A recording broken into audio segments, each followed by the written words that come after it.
It is July 30th, 2020. While the United States is in a state of lockdown over the COVID-19 pandemic, a girl named Haley decides to call her friends, Gemma, Emma, Caroline, Radina, and Teddy in a weekly Zoom call to stay in touch. While waiting for her friends to connect, Haley puts on a sweatshirt. At one point, she hears a strange banging noise in her apartment. Haley picks up her laptop and rotates it to show what is in front of her. She looks around her apartment in the hallway, and a closet door suddenly opens, dropping some objects. She then goes to her living room window and pulls up the curtain, discovering her friend, Gemma, who is throwing rocks at Haley's window. Gemma points to the phone in her hand, which means Haley should let her in on the call. The two girls discuss the seance they are about to have, for which Haley has hired a medium. They are both nervous, as it is the first time Gemma is doing it. While they wait for the other girls, Gemma sets out to write an email. Soon after, Emma, a sunny and sweet girl, joins. She says she is nervous about the seance. Next, they are joined by Radina, who starts coughing, and the other girls tease her. We also see her boyfriend, Alan, behind her. Then Caroline, who lives with her father, also joins. The old man shows his belly, and the girls burst out laughing. Caroline says that her father always leaves the house, and she has to follow him to bring him home. Alan is cooking, and the noise bothers Radina. So, she turns off the microphone to prevent her friends from hearing their conversation and talks to him. The girls say they should not have decided to live together during quarantine. Radina returns and says that Alan has gone to the bedroom and will not bother them again. Then, Emma starts playing with masks that are supposed to be scary. Haley reveals that a friend of theirs, Teddy, will participate in the call and join soon. They start talking about his Instagram page and his girlfriend. At that moment, Teddy joins the call. The man stands outside in front of the pool with his girlfriend but returns to the house to get a better internet connection. Teddy gives a little tour of the house and says he lives with his girlfriend and parents. Teddy opens an old creepy-looking musical jewelry box and blows smoke around it to create an eerie atmosphere. Then Teddy tells how his brother used to scare him as a child with this object. Haley tells everyone that she is about to bring in Silan, the medium, and adds that they must be respectful during the seance. To lighten the mood, Teddy suggests they take a shot every time the medium says astral. Haley suggests that they be careful not to be seen drinking so as not to upset the medium. Before Silan joins in, Teddy, Radina, Caroline, Gemma, and Emma have a drink while Haley takes a Polaroid picture of her laptop screen. Moments later, Silan enters and greets the friends. She explains the procedure to them and says they must have an object nearby connected to the deceased person they want to communicate with. Gemma says she wants to communicate with her Chinese grandparents but does not speak Chinese. Nevertheless, Silan says that there are no languages in the astral, and surely they will somehow understand each other. As they had planned before, every time Silan says the word astral, Teddy, Radina, and Emma take a shot. The medium then tells everyone to light the candle everyone has in front of them and explains that the candle will act as a guiding light and fire for the nearby spirits. Silan explains that each spirit might communicate with them in a different way. It could be a feeling, a noise, a touch, and so on. Before they begin the process, Teddy makes her say the word astral one more time, and they take another shot.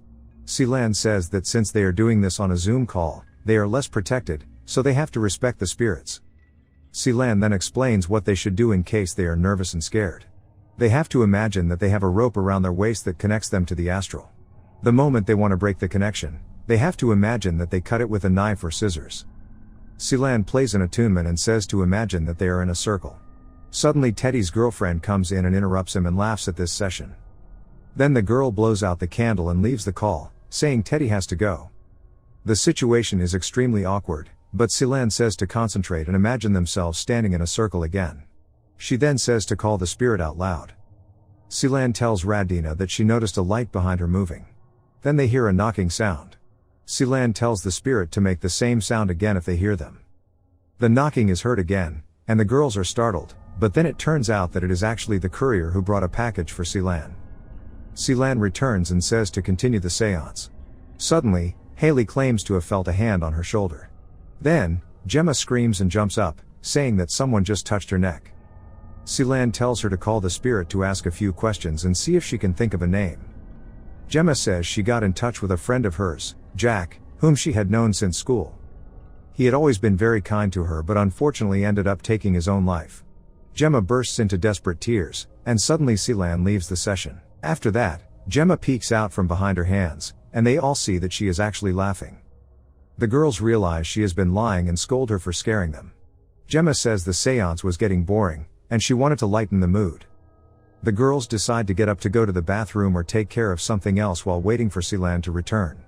Gemma's camera shows that her candle goes out as if someone invisible has blown on it.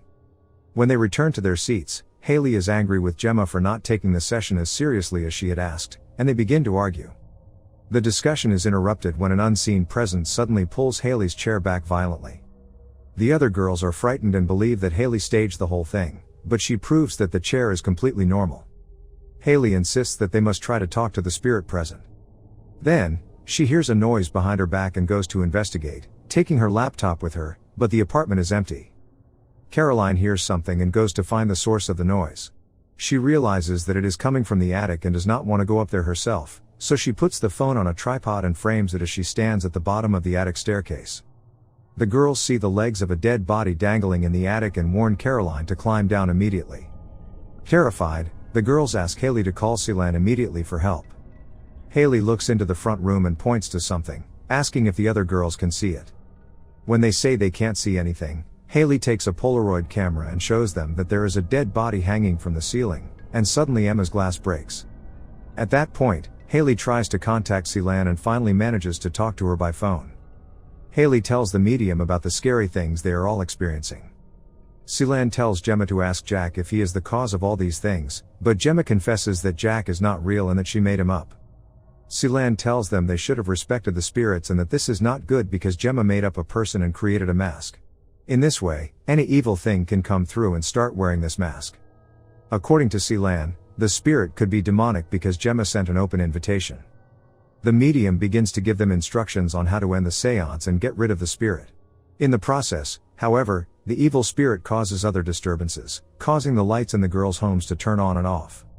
Seelan's call is suddenly interrupted again, and they all start freaking out, but Haley has participated in previous seances, so she knows what to do and guides them to end the seance, blowing out the candle. The girls sigh a sigh of relief, thinking everything is over, but they have no idea what is waiting for them. Radina goes around the house carrying her laptop, not noticing that Alan's body is hanging from the ceiling behind her. The girls decide to say goodbye and go to sleep. Haley and Gemma say goodbye to Caroline, who does not respond as she walks around the room. But when they realize it is a previously recorded video, Caroline's laptop falls to the floor. Emma has a filter on, and when she looks at the camera, she sees a figure in the living room, which startles all the girls. Emma scatters flour around to see if there is any spirit. As the doors of the shelves in the kitchen open by themselves, she sees footsteps coming toward her. The spirit throws things on the floor in the kitchen, and Emma starts to run away, but the spirit catches up to her and lifts her into the air. Fortunately, Emma returns a short time later, still alive, and hides under the sheets. Meanwhile, Radina tries to call Alan by phone, but the girls tell her to get out of the house. At that moment, Alan's dead body falls from the ceiling and scares the girls to death. Radina starts to run away, but the spirit catches up to her and kills her. Soon after, Caroline starts sending messages with random letters, and we discover that someone is actually banging her head against the keyboard to death. Haley tries to phone Seelan, and they start arguing and blaming each other for this disaster. Haley is suddenly pulled back violently. Then, her chair is pulled to the side, dragged out of the room, and the door to Haley's room slams shut. Gemma fears for Haley's safety and heads to her house to help her first. However, she properly puts on her mask because they are in the midst of a pandemic. Meanwhile, Emma is on the screen, hiding under the blanket and sobbing in fear. Caroline's screen still shows her artificial background, while Radina shows the ceiling with a single drop of blood. At this point, Teddy returns to the Zoom call, thus accidentally involving himself in the seance. He asks where everyone is when suddenly the lights go out in his room. Emma is terrified and whispers to him to run away. Teddy turns on a flashlight and looks around. The spirit appears in his house in the form of a rotten zombie-like corpse and breaks the neck of Teddy's girlfriend, killing her. Teddy tries to escape, but the spirit catches up with him. It knocks him unconscious and sets him on fire. Emma is the only person left on the call. She turns the laptop so that the camera faces the door to her room. Emma throws a blanket toward the door, which falls on the invisible spirit. Emma tries to escape through the window, but the spirit pushes her out forcefully, causing her to fall to the ground. Gemma arrives at Haley's house and breaks in. Soon after, The spirit hits her in the head with a glass bottle, knocking her out. When she gets up, she goes to look for Haley and finds her hiding under the desk. They try to escape using Haley's Polaroid camera, but the spirit attacks her just as the Zoom call timer expires. The film ends when we see Haley's Zoom screen, and the camera scrolls through her contact list, showing the names of all the people involved in the film. Make sure to subscribe and turn on notifications so you can watch more videos like this. Thanks for watching.